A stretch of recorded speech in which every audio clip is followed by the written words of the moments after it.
नमस्कार। प्रस्तुत कर रही हूँ मुंशी प्रेमचंद जी द्वारा लिखी हुई एक कहानी गिला। जीवन का बड़ा भाग इसी घर में गुजर गया, पर कभी आराम नसीब न हुआ। मेरे पति संसार की दृष्टि में बड़े सज्जन, बड़े शिष्ट, बड़े उदार, बड़े सौम्य होंगे, लेकिन जिस पर गुजरती है वही जानता है। संसार को उन लोगों की प्रशंसा करने में बहुत आनंद आता है जो लोग अपने घर को भाड़ में झोंक रहे हों, गैरों के पीछे अपना सर्वनाश किए डालते हों। जो प्राणी घर वालों के लिए मरता है उसकी प्रशंसा संसार वाले नहीं करते। वह तो उनकी दृष्टि में स्वार्थी हैं, कृपण हैं, संकीर्ण हैं, आचार भ्रष्ट हैं। इसी तरह जो लोग बाहर वालों के लिए मरते हैं उनकी प्रशंसा घर वाले क्यों करने लगे? अब इन्हीं को देख लो, सारे दिन मुझे जलाया करते हैं। मैं पर्दा तो नहीं करती, लेकिन सौदे सुलभ के लिए बाजार जाना बुरा मालूम होता है।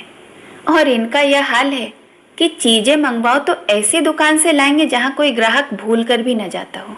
ऐसी दुकान पर न तो चीज अच्छी मिलती है, न तौल ठीक से होती है, न ही दाम उचित होते हैं। यह दोष न होते तो वह दुकान बदनाम ही क्यों होती? पर इन्हें ऐसी गई बीती दुकानों की चीज लाने का मरज है। बार बार कह दिया कि साहब चलती हुई दुकान से सौदा लाया करो, वहाँ माल अधिक खपता है, इसलिए ताज़ा माल आता रहता है। पर इनकी तो टुटपुंजिया से बनती है। वे इन्हें उल्टे छुरे से मोड़ते जो हैं। गेहूं लाएंगे तो सारे बाजार से खराब, घुना हुआ चावल ऐसा मोटा कि बैल भी न पूछे, दाल में कराई और कंकड़ भरे हुए, मनो लकड़ी जला डालो मजाल है कि गले। घी लाएंगे तो आधा आधा तेल या 16 आने काटो जेम, और दरअसल घी से एक छटाक कम ही। तेल लाएंगे तो मिलावट, बालों में डालो तो चिमट जाए, पर दाम दे आएंगे शुद्ध आंवले के तेल का। किसी चलती हुई नामी दुकान पर जाते तो इन्हें डर लगता है। शायद ऊंची दुकान और फीके पकवान के कायल हैं। मेरा तो अनुभव यह है कि किसी नीची दुकान पर ही सड़े हुए पकवान मिलते हैं। एक दिन की बात हो तो बर्दाश्त कर ली जाए, रोज रोज का टंटा नहीं सहा जाता। मैं पूछती हूँ, आखिर आप टुटपुंजियों की दुकान पर ही क्यों जाते हैं? क्या उनके पालन पोषण का ठेका तुम्ही ने ले लिया है? आप फरमाते हैं कि मुझे देखकर सब के सब बुलाने लगते हैं। वाह, क्या कहना है, कितनी दूर की बात कही है। जरा इन्हें बुला लिया और खुशामद के 2 शब्द सुना दिए, थोड़ी सी स्तुति कर दी, बस आपका मिजाज पहुंच गया 7वें आसमान पर। फिर इन्हें सुध ही नहीं रहती कि यह कूड़ा करकट बांध रहा है या क्या। मैं पूछती हूँ, तुम उस रास्ते जाते ही क्यों हो? क्यों किसी दूसरे रास्ते से नहीं जाते? ऐसे उठाई गिरो के मुंह ही क्यों लगते हो? इसका कोई जवाब नहीं। एक चुप 100 बाधाओं को हरती है। एक बार एक गहना बनवाने को दिया। मैं तो महाशय को जानती थी, इनसे कुछ पूछना व्यर्थ ही समझा। अपने पहचान के एक सुनार को बुला ही रही थी कि संयोग से आप भी विराजमान थे। बोले, यह संप्रदाय विश्वास के योग्य नहीं है, धोखा खाओगी। मैं एक सुनार को जानता हूँ, मेरे साथ ही पढ़ा हुआ है, बरसों साथ साथ खेले हैं, वह मेरे साथ चालबाजी नहीं कर सकता। मैंने भी समझा जब इनका मित्र है और वह भी बचपन का, तो कहाँ तक दोस्ती का हक न निभाएगा।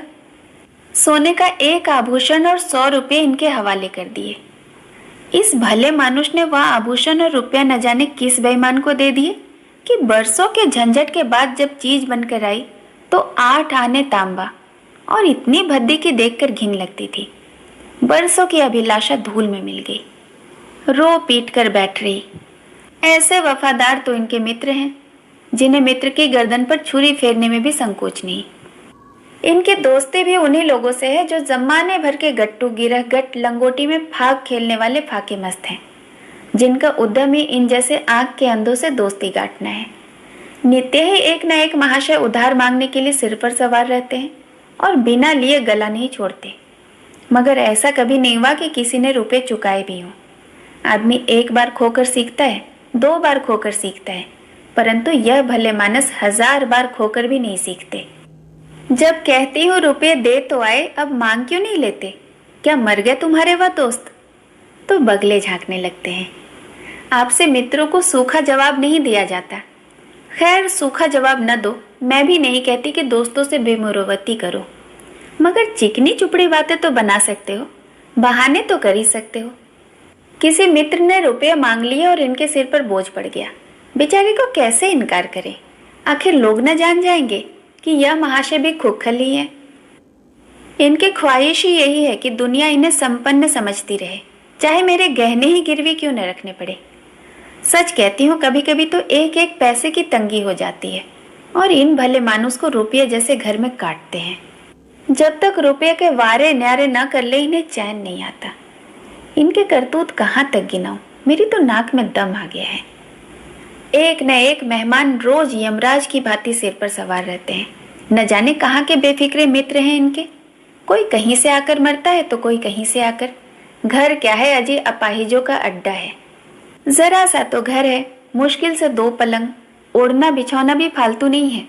मगर आप हैं कि मित्रों को निमंत्रण देने को तैयार। आप तो अतिथि के साथ लेटेंगे, इसीलिए इन्हें चारपाई भी चाहिए, ओढ़ना बिछौना भी चाहिए, नहीं तो घर का पर्दा खुल जाए। जाता है तो मेरे बच्चों के सिर। गर्मी में तो कोई मुजायका नहीं है, लेकिन जाड़ों में तो ईश्वर ही याद आ जाते हैं। गर्मियों में भी कभी कभी खुली छत पर मेहमानों का अधिकार हो जाता है। अब मैं बच्चों को लेकर पिंजड़े में पड़ी फड़फड़ाया करूं? इन्हें इतनी भी समझ नहीं कि घर की जब यह दशा है तो ऐसे मेहमान को क्यों बुलाएं जिनके पास कपड़े लत्ते तक नहीं है। ईश्वर की दया से इनके सभी मित्र इसी श्रेणी के हैं। एक भी ऐसा माई का लाल नहीं जो समय पड़ने पर ढेले से भी इनकी मदद कर सके। 2-1 बार महाशय को इसका अति कटु अनुभव भी हो चुका है, मगर इस जड़ भगत ने आंखें न खोलने की जैसे कसम सी खा ली है। ऐसे ही दरिद्र भट्टाचार्यों से इनकी पटती है। शहर में कितने ही लक्ष्मी के पुत्र हैं, पर आपका किसी से परिचय नहीं। उनके पास जाते तो इनकी आत्मा दुखती है। दोस्ती ऐसों से गांठेंगे जिनके घर में खाने का ठिकाना भी नहीं। एक बार हमारा कहार घर छोड़कर चला गया और कई दिनों तक कोई दूसरा कहार न मिला। किसी चतुर और कुशल कहार की तलाश में थी, किंतु आपको जल्द से जल्द कोई आदमी रख लेने की धुन सवार होगी। घर के सारे काम पूर्ववत चल ही रहे थे, पर आपको मालूम हो रहा था कि जैसे गाड़ी रुक गई है। मेरा जूठे बर्तन मांजना और अपना साग भाजी के लिए बाहर जाना इनके लिए असहाय हो उठा। एक दिन जाने कहाँ से एक बांगड़ू को पकड़ कर लाए। उसकी सूरत ही कह देती थी कि यह कोई जंगली है, मगर आपने उसका ऐसा बखान किया कि क्या कहूँ। बड़ा होशियार है, बड़ा आज्ञाकारी, पल्ले सिरे का मेहनती, गजब का सलीकेदार और बहुत ही ईमानदार। खैर, मैंने उसे रख लिया। मैं बार बार क्यों इनकी बातों में आ जाती हूँ, इसका मुझे स्वयं आश्चर्य होता है। यह आदमी केवल रूप से आदमी था, आदमियत के और कोई लक्षण उसमें न थे। किसी काम की तमीज नहीं। बेईमान न था, पर गधा अव्वल दर्जे का था। बेईमान होता तो कम से कम इतनी तस्कीन तो होती कि खुद खा जाता। अभागा दुकानदारों के हाथों लुट जाता था। 10 तक की गिनती उसे न आती थी। 1 रुपया देकर बाजार भेजूं तो संध्या तक हिसाब न समझा सके। क्रोध पी पी कर रह जाती थी। रक्त खौलने लगता था कि दुष्ट के कान पकड़कर उखाड़ लूं। मगर इन महाशय को उससे कभी कुछ कहते न देखा। डांटना तो दूर की बात है। आप नहा धोकर धोती छाट रहे हैं और वह दूर बैठा तमाशा देख रहा है। मैं तो बच्चे का खून पी जाती, लेकिन इन्हें जरा भी गम नहीं। जब मेरे डांटने पर धोती छाटने जाता भी तो उसे समीप न आने देते। बस उसके दोषों को गुण बनाकर दिखाया करते, और इस प्रयास में सफल न होते तो दोषों पर पर्दा डाल देते। मूर्ख को झाड़ू तक लगाने की तमीज न थी। मर्दाना कमरा ही तो सारे घर में एक ढंग का कमरा होता है। उसमें झाड़ू लगाता तो इधर की चीज उधर, ऊपर की चीज नीचे, मानो भूकंप आ गया हो। और गर्द का यह हाल कि सांस लेना कठिन। पर आप शांतिपूर्वक कमरे में बैठे हैं जैसे कोई बात ही नहीं हुई। एक दिन मैंने उसे खूब डांटा कि कल से ठीक ठीक झाड़ू न लगाई तो कान पकड़कर घर से निकाल दूंगी। सवेरे सोकर उठी तो देखती हूँ कि कमरे में झाड़ू लगी हुई है और हर एक चीज करीने से रखी हुई है।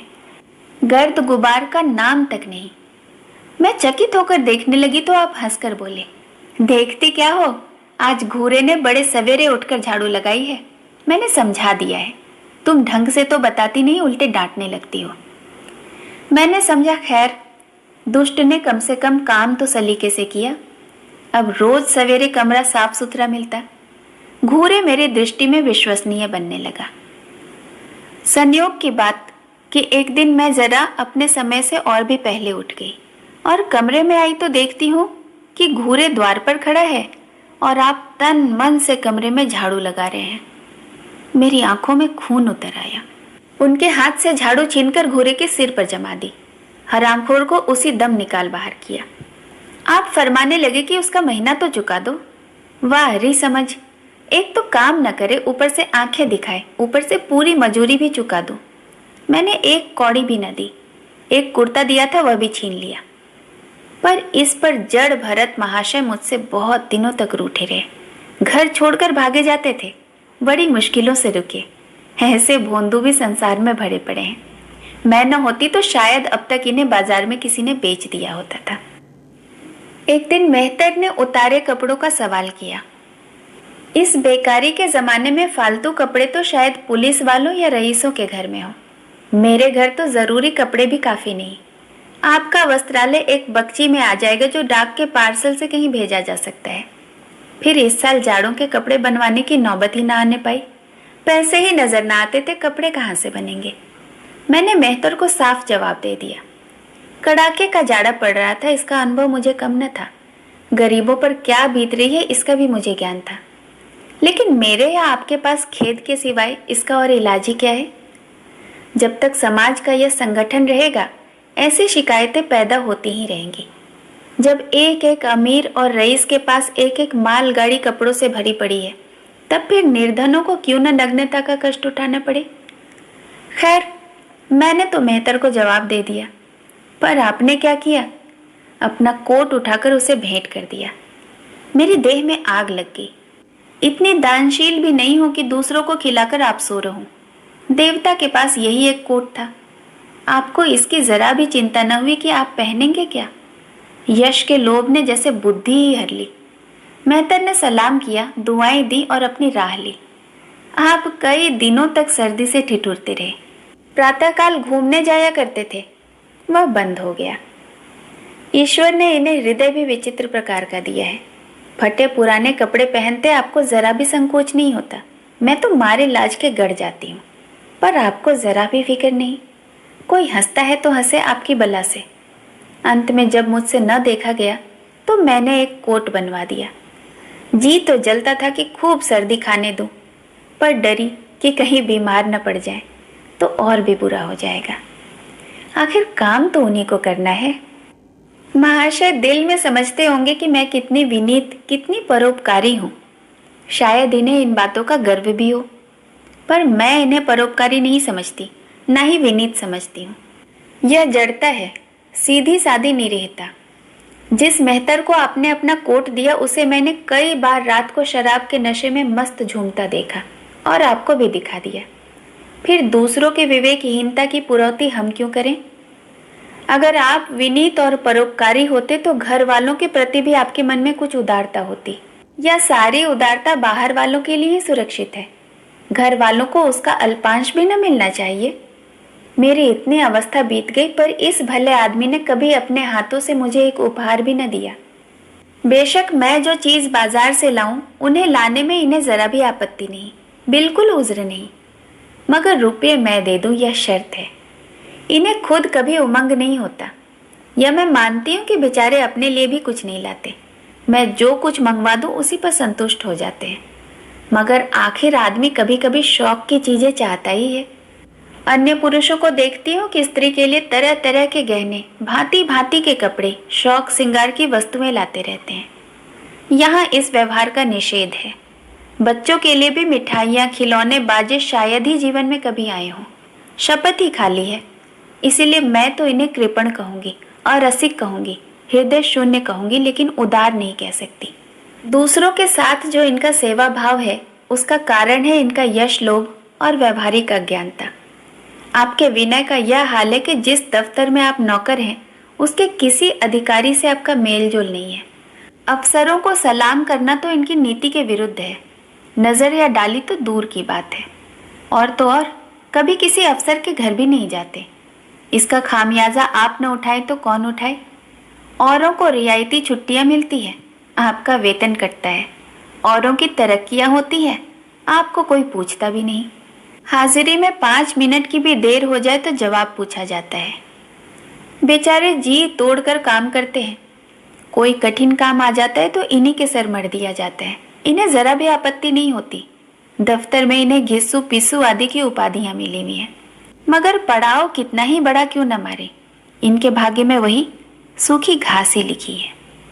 यह विनय नहीं है, स्वाधीन मनोवृत्ति भी नहीं है। मैं तो इसे समय चातुरी का अभाव कहती हूँ, व्यावहारिक ज्ञान की क्षति कहती हूँ। आखिर कोई अफसर आपसे क्यों प्रसन्न हो? इसीलिए कि आप बड़े मेहनती हैं। दुनिया का काम मुरव्वत और रवादारी से चलता है। अगर हम किसी से खींचे रहे तो कोई कारण नहीं कि वह भी हमसे खींचा न रहे। फिर भी जब मन में क्षोभ होता है तो वह दफ्तरी व्यवहारों में प्रकट हो ही जाता है। जो मातहत अफसर को प्रसन्न रखने की चेष्टा करता है, जिसकी जात से अफसर का कोई व्यक्तिगत उपकार होता है, जिस पर वह विश्वास कर सकता है, उसका लिहाज वह स्वभावतः करता ही है। ऐसे सिरागियों से क्यों किसी को सहानुभूति होने लगी? अफसर भी तो मनुष्य है। उसके हृदय में जो सम्मान और विशिष्टता की कामना है वह कहाँ से पूरी हो? जब अधीनस्थ कर्मचारी ही उससे फिरंट रहे तो क्या उसके अफसर उसे सलाम करने आएंगे? आपने जहां नौकरी की वहां से निकाले गए। कभी किसी दफ्तर में 2-3 साल से ज्यादा न टिके। या तो अफसर से लड़ गए या कार्याधिक्य के कारण छोड़ बैठे। आप कुटुंब सेवा का दावा करते हैं। आपके कई भाई भतीजे होते हैं। वह कभी आपकी बात नहीं पूछते।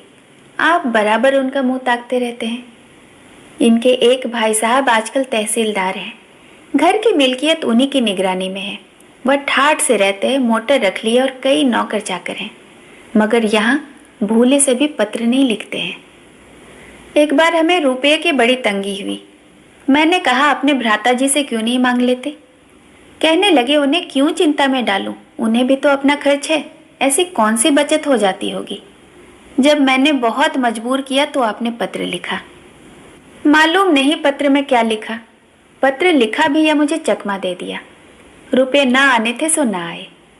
कई दिनों के बाद मैंने पूछा कि कुछ जवाब आया श्रीमान के भाई साहब के दरबार से। आपने रुष्ट होकर कहा, अभी 1 हफ्ता ही तो हुआ है खत पहुंचे हुए, अभी क्या जवाब आ सकता है। 1 सप्ताह और गुजरा मगर जवाब नदारद। अब आपका यह हाल है कि मुझे कुछ बातचीत करने का अवसर ही नहीं देते। इतने प्रसन्न चित्त नजर आते हैं कि क्या कहूँ। बाहर से आते हैं तो खुश खुश, कोई न कोई शगुफा लिए हुए आते हैं। मेरी खुशामद भी खूब हो रही है। मेरे मैके वालों की प्रशंसा भी हो रही है। मेरे गृह प्रबंध का बखान भी असाधारण रीति से किया जा रहा है। मैं इस महाशय की चाल समझ रही थी। यह सारी दिलजोई केवल इसलिए थी कि श्रीमान के भाई साहब के विषय में कुछ न पूछ बैठूं। सारे राजनीतिक, आर्थिक, सामाजिक, आचारिक प्रश्नों की व्याख्या मुझसे की जाती थी, इतने विस्तार से कि विशेषज्ञ भी लोहा मान जाएं, केवल इसीलिए कि मुझे वह प्रसंग उठाने का अवसर न मिले। लेकिन मैं भला कब चूकने वाली थी? जब पूरे 2 सप्ताह गुजर गए और बीमे के रुपए भेजने की तिथि मौत की तरह सिर पर सवार हो गई, तब मैंने पूछा, तुम्हारे भाई साहब ने श्रीमुख से कुछ फरमाया या पत्र अभी तक नहीं पहुंचा? आखिर घर की जायदाद में हमारा भी कुछ हिस्सा है या नहीं, या हम किसी लौंडी दासी की संतान हैं? 500 रुपये साल का नफा तो 10 साल पहले था, अब तो 1000 से कम न होगा। पर हमें कभी एक कानी कौड़ी भी नहीं मिली। मोटे हिसाब से तो हमें 2000 मिलना चाहिए। 2000 ना हो, 1000 हो, चलो 500 हो, 250 हो, चलो कुछ ना हो, लेकिन बीमा के प्रीमियम तो भर सके। तहसीलदार साहब की आमदनी हमारी आमदनी की चौगुनी है। रिश्वतें भी लेते हैं, फिर हमें रुपये क्यों नहीं देते? आप हैं हाँ हाँ करने लगे। कहने लगे वह बेचारे घर की मरम्मत करवाते हैं, बंधु बांधवों का स्वागत सत्कार कहते हैं, नातेदारियों की भेंट भाट में जाते रहते हैं, और कहाँ से लावें जो हमारे पास भेजें। वाह हरी बुद्धि। मानो जायदाद इसलिए होती है कि उसकी कमाई उसी में खर्च हो जाए। इस भले आदमी को बहाने गढ़ने भी नहीं आते। मुझसे पूछते मैं 1000 बहाने बता देती, सब एक से बढ़कर एक। कह देते कि घर में आग लग गई, सब कुछ स्वाहा हो गया, या चोरी हो गई, तिनका तक न बचा, या 10,000 का अनाज भरा था उसमें घाटा रहा, या किसी से फौजदारी हो गई, उसमें दिवाला पिट गया। आपको सूझी भी तो लचर सी बात। तकदीर ठोक कर बैठ रही। पड़ोस की एक महिला से कर्ज लिए, तब जाकर काम चला। फिर भी आप भाई भतीजों के तारीफ की पुल बांधते हैं। मेरे तो शरीर में आग लग जाती है। ऐसे कौरवों से ईश्वर बचाए। ईश्वर की दया से आपके 2 बच्चे हैं, 2 बच्चियां भी हैं। ईश्वर की दया कहूँ या कोप कहूँ, सब के सब उद्यमी हो गए हैं। खुदा की पनाह। मगर मजाल है कि यह भोंदू किसी को कड़ी आंखों से देखे। रात के 8 बज गए हैं। युवराज अभी तक घूम कर नहीं आए हैं। मैं घबरा रही हूँ, पर आप निश्चिंत बैठे अखबार पढ़ रहे हैं। झल्लाई हुई जाती हूँ और अखबार छीन कर कहती हूँ कि जरा देखते क्यों नहीं, लौंडा कहाँ रह गया। न जाने तुम्हारा हृदय कितना कठोर है। ईश्वर ने तुम्हें संतान ही न जाने क्यों दे दी। पिता का पुत्र के लिए कुछ धर्म तो है। तब आप भी गर्म हो जाते। अभी तक नहीं आया, बड़ा शैतान है। आज बच्चा आता है तो उसके कान उखाड़ लेता हूँ, मारे हंटरों के खाल उधेड़ कर रख दूंगा। यूं बिगड़कर तैश के साथ आप उसे खोजने निकल जाते हैं। संयोग की बात कि आप उधर जाते हैं, इधर लड़का आता है। मैं पूछती हूँ, तू किधर से आ गया? तुझे तो वो ढूंढने गए हुए हैं। देखना आज कैसी मरम्मत होती है। आज आदत ही छूट जाएगी।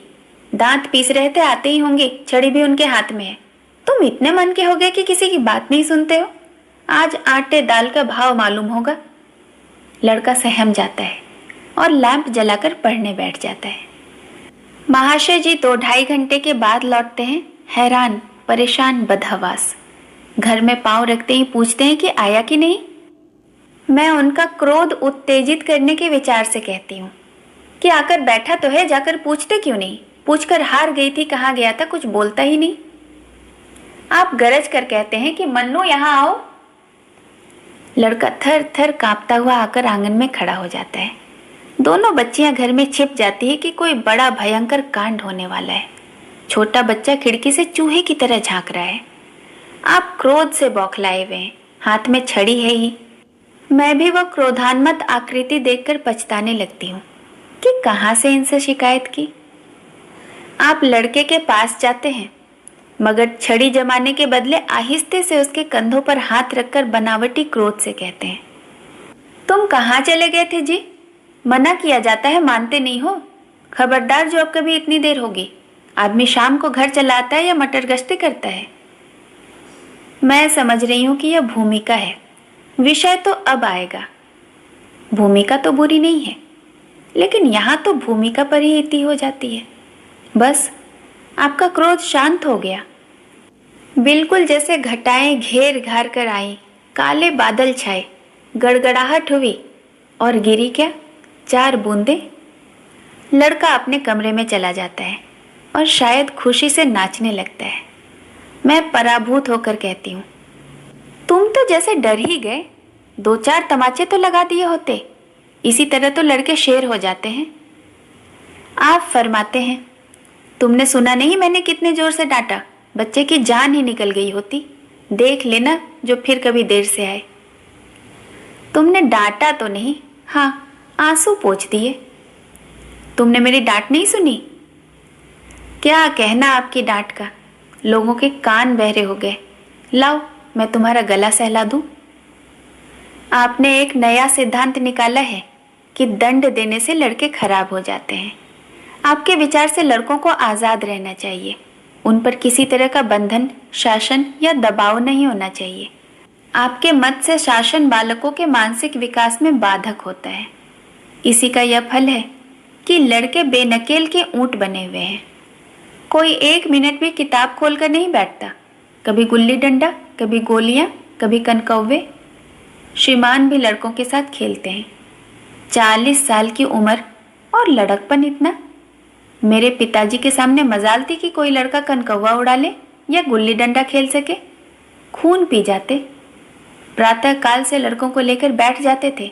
स्कूल से जो ही लड़के आते फिर लेकर बैठ जाते। बस संध्या समय आधे घंटे की छुट्टी देते थे।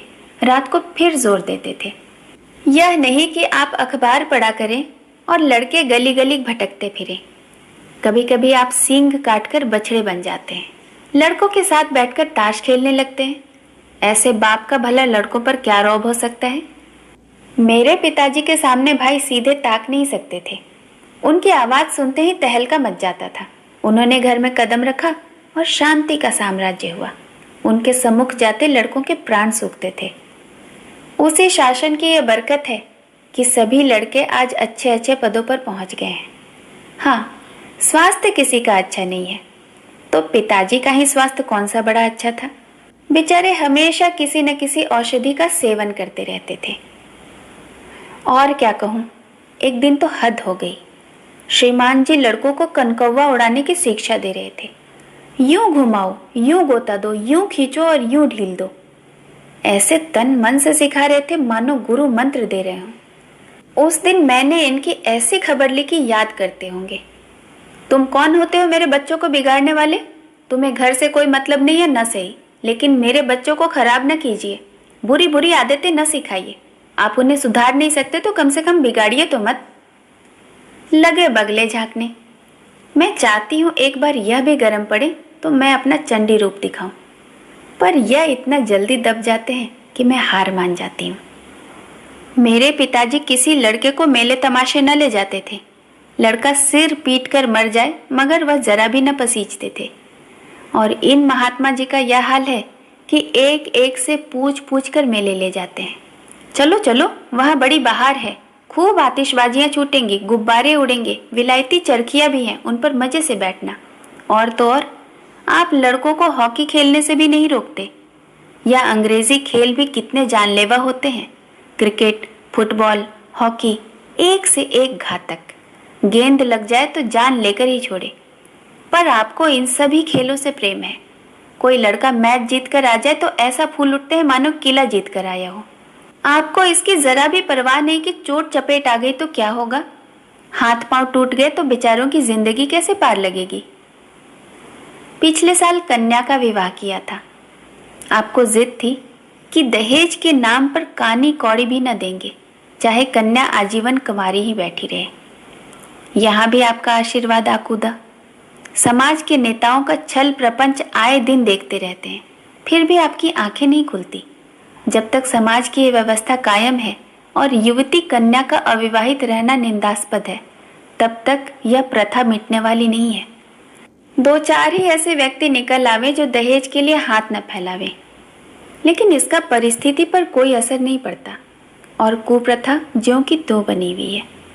पैसों की तो कोई कमी नहीं है, दहेज की बुराइयों पर लेक्चर भी दे सकते हैं, लेकिन मिलते हुए दहेज को छोड़ देने वाला मैंने आज तक नहीं देखा। जब लड़कों की तरह लड़कियों की शिक्षा और जीविका की सुविधाएं निकल आएंगी तो शायद यह प्रथा विदा हो जाएगी। उसके पहले यह संभव नहीं। मैंने जहाँ जहाँ संदेश भेजा दहेज का प्रश्न उठ खड़ा हुआ और आपने प्रत्येक अवसर पर टांग अड़ाई।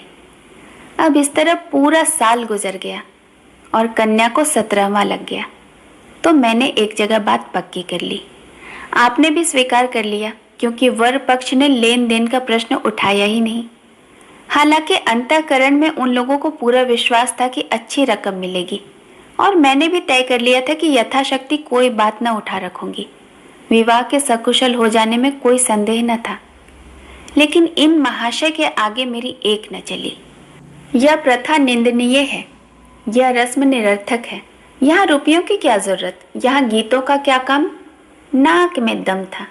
यह क्यों वह क्यों, यह तो साफ दहेज है। तुमने मेरे मुंह पर कालिख लगा दी, मेरी आबरू मिटा दी।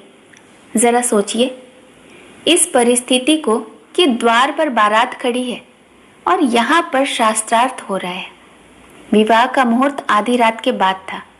प्रथानुसार मैंने व्रत रखा था, किंतु आपकी टेक थी कि व्रत की कोई जरूरत नहीं है।